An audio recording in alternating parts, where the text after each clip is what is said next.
Ministro, eu vou insistir só mais um pouquinho, porque já que o senhor está aqui conosco, a gente tem que aproveitar. O senhor entende, né? Nosso trabalho jornalístico de informar. O governo tem algumas estratégias de defesa, né? Por exemplo, o senador Eduardo Gomes, que é líder do governo, já tinha falado ontem em pedir que todos os senadores que participassem dessa comissão, eventual CPI, e jornalistas fossem imunizados. Uma outra estratégia pode partir do próprio Pacheco, com anuência, com aval do Supremo Tribunal Federal na votação amanhã, de aguardar a crise sanitária melhorar para instalar a CPI.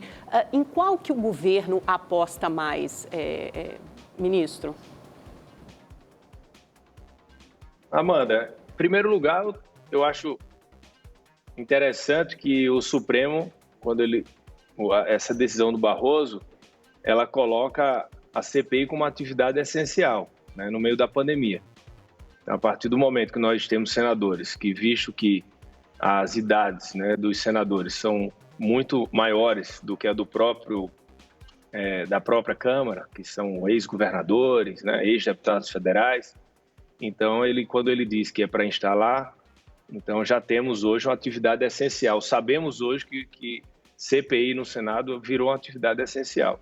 Então, isso é um tema que eu acho que tem que ser aprofundado para a gente tentar entender realmente o que é relevante ou não no país.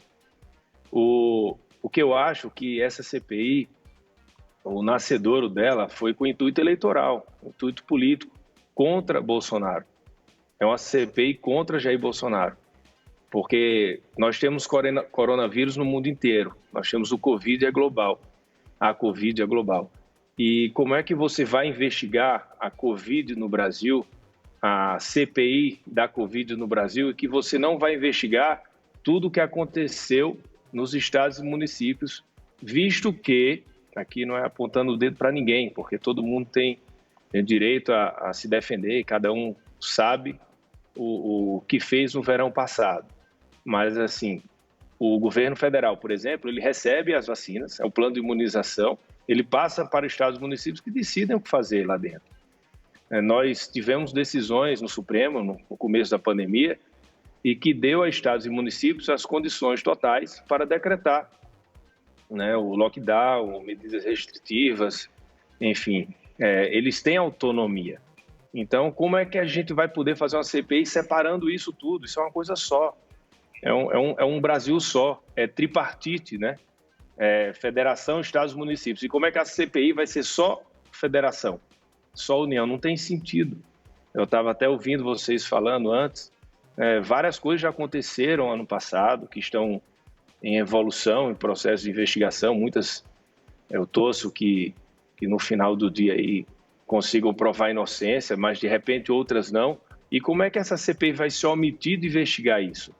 Então, é uma pergunta que eu deixo que não faz sentido. Ou a gente vai parar o momento que nós temos que enfrentar a pandemia, que precisamos de união para combater, né, o coronavírus, que estamos num momento com uma variante nova, com muita gente morrendo.